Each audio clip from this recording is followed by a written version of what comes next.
Kesehatan pemimpin tertinggi baru Iran kolaps pada saat rezim sangat membutuhkan untuk menunjukkan kekuatan, ketertiban, dan kepemimpinan.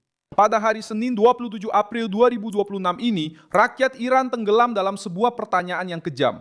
Mojtaba Khamenei benar-benar memerintah? Atau Republik Islam sedang berusaha menyembunyikan dari dunia bahwa mereka telah kehilangan kendali atas pucuk kekuasaannya sendiri? Pertanyaan ini meledak setelah wajah Mojtaba Khamenei ditampilkan di sebuah mural yang didedikasikan untuk tokoh-tokoh yang telah wafat dari Republik Islam. Saya akan segera menceritakan semuanya kepada Anda, tapi sekarang Anda pasti ingin berlangganan saluran ini agar tetap mendapatkan informasi terbaru, informasi secara real time, dengan kualitas jurnalistik terbaik yang pernah ada. Dengan standar kredibilitas Milson Alves.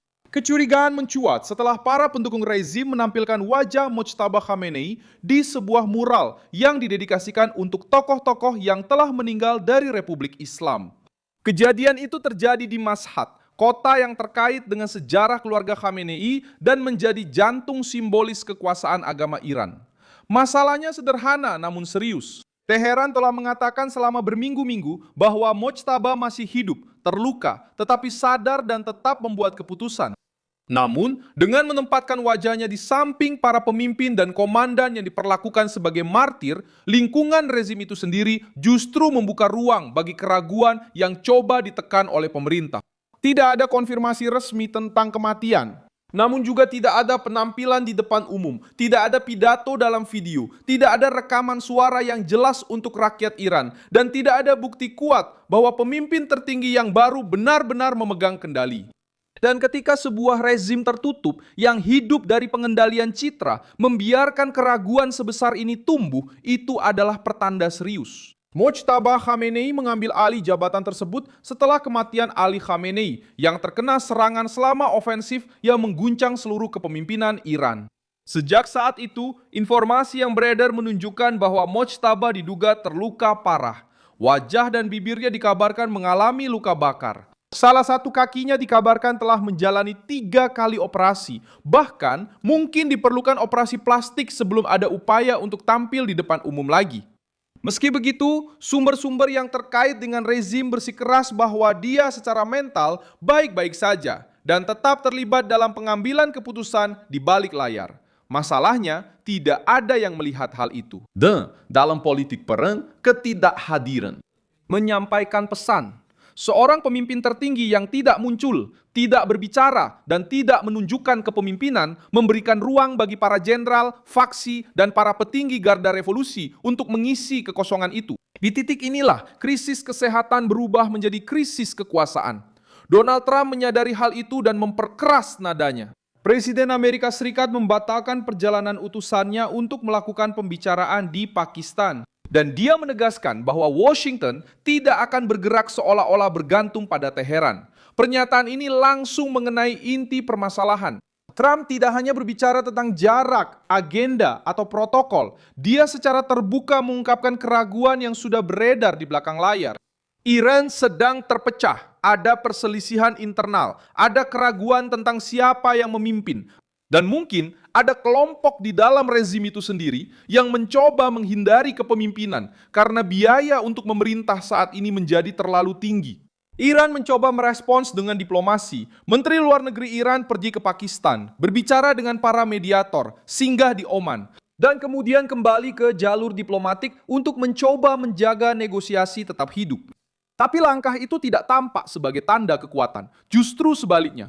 Tak lama setelah pembatalan yang diumumkan oleh Trump, muncul usulan baru dari Iran yang dianggap lebih baik oleh pihak Amerika, dan detail ini sangat berpengaruh. Jika hanya dalam beberapa menit setelah tekanan dari Amerika, Iran memperbaiki dokumen yang diserahkan kepada para mediator, maka jelas bahwa Gedung Putih telah menekan di titik yang paling sensitif. Rezim tersebut merasakan pukulan politik dan mencoba mengurangi kerusakan. Poin utama dalam negosiasi tetaplah program nuklir.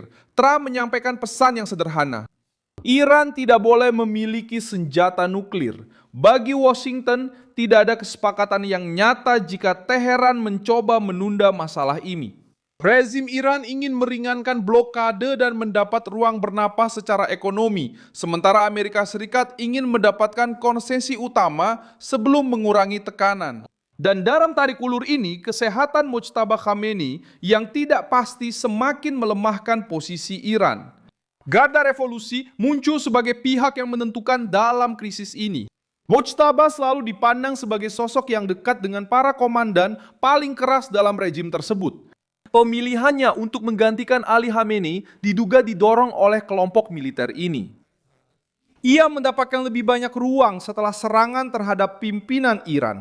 Dengan pemimpin tertinggi terluka atau tidak hadir, Garda Revolusi menjadi semakin berpengaruh terhadap angkatan bersenjata, pemerintahan sipil, bahkan tim negosiasi. Ini membantu menjelaskan mengapa Trump mengatakan bahwa dia akan berurusan dengan siapapun yang memimpin, tetapi tanpa terburu-buru dan tanpa meladeni sandiwara. Bagi Amerika Serikat, pertanyaannya bersifat praktis. Apakah seorang negosiator Iran memiliki kekuasaan untuk membuat kesepakatan atau hanya menyampaikan pesan dari satu faksi yang bisa saja dibatalkan oleh faksi lain? Sementara politik dalam negeri Iran tampak mandek, tekanan ekonomi Amerika terus berlanjut. Apa yang disebut operasi gempuran ekonomi terus berlanjut, meskipun serangan militer langsung telah dihentikan sementara. Tujuannya adalah untuk mencekik pendapatan rezim, terutama dari minyak, yang menopang sebagian besar mesin kekuasaan di Teheran. Dalam beberapa hari terakhir, Departemen Keuangan Amerika Serikat menargetkan sebuah kilang minyak Tiongkok yang terkait dengan pembelian minyak Iran, dan juga menargetkan perusahaan, kapal, dan jaringan yang membantu rezim menjual minyak meskipun ada sanksi.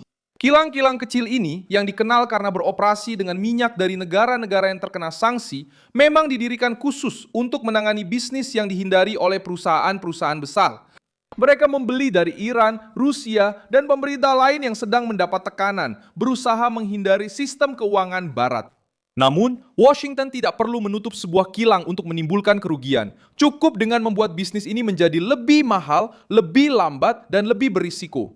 Ketika Amerika Serikat memberikan sanksi kepada perusahaan pelayaran, perusahaan asuransi, bank, dan perantara, minyak Iran tidak hilang, tetapi peredarannya menjadi lebih sulit. Pembeli meminta diskon, asuransi naik, kapal menjadi lebih berisiko, bank takut akan hukuman.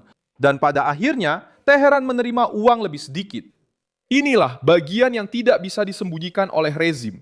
Meskipun mereka masih bisa menjual minyak melalui jalur alternatif, marginnya berkurang, uangnya datang terlambat, para mitra menjadi lebih berhati-hati, dan tekanan terhadap ekonomi dalam negeri semakin meningkat. Bagi sebuah pemerintahan yang sudah menghadapi perang, blokade, dugaan kekosongan kekuasaan, dan rakyat yang lelah, setiap pemotongan pendapatan menjadi satu retakan lagi.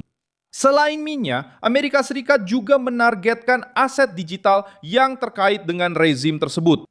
Idenya sederhana, jika pejabat Iran mencoba menyimpan sumber daya dalam bentuk kripto atau di perusahaan di luar sistem perbankan tradisional, Washington menekan platform-platform tersebut, membekukan akun, dan mencegah transaksi.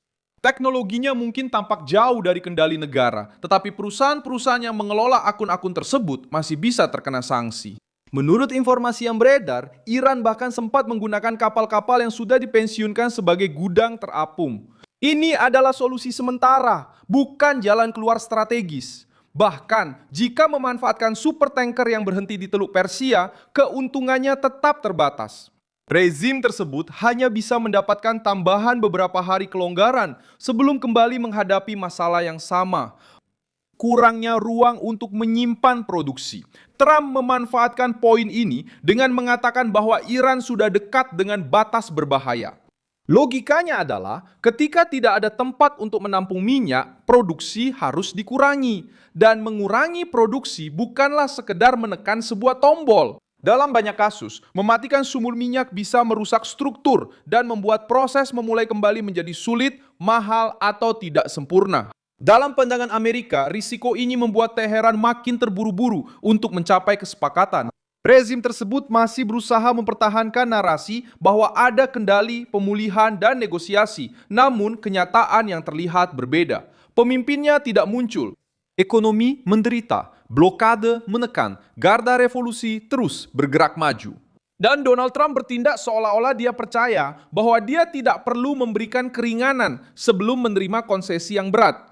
Pada akhirnya kesehatan Mojtaba Khamenei runtuh sebagai isu publik di saat yang paling buruk bagi Teheran. Iran membutuhkan kepemimpinan yang jelas. uang, dan jalan keluar diplomatik. Namun yang dihadapi adalah blokade, sanksi, tekanan Amerika, dan seorang pemimpin yang tidak terlihat.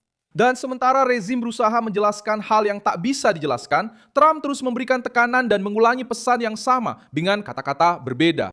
Amerika Serikat tidak akan mengejar sebuah pemerintahan yang bahkan tidak bisa membuktikan siapa yang memimpin. Jangan lupa like video ini, subscribe ke channel, dan di akhir nanti cek komentar agar kamu bisa lebih terlibat dengan komunitas Milson Alves.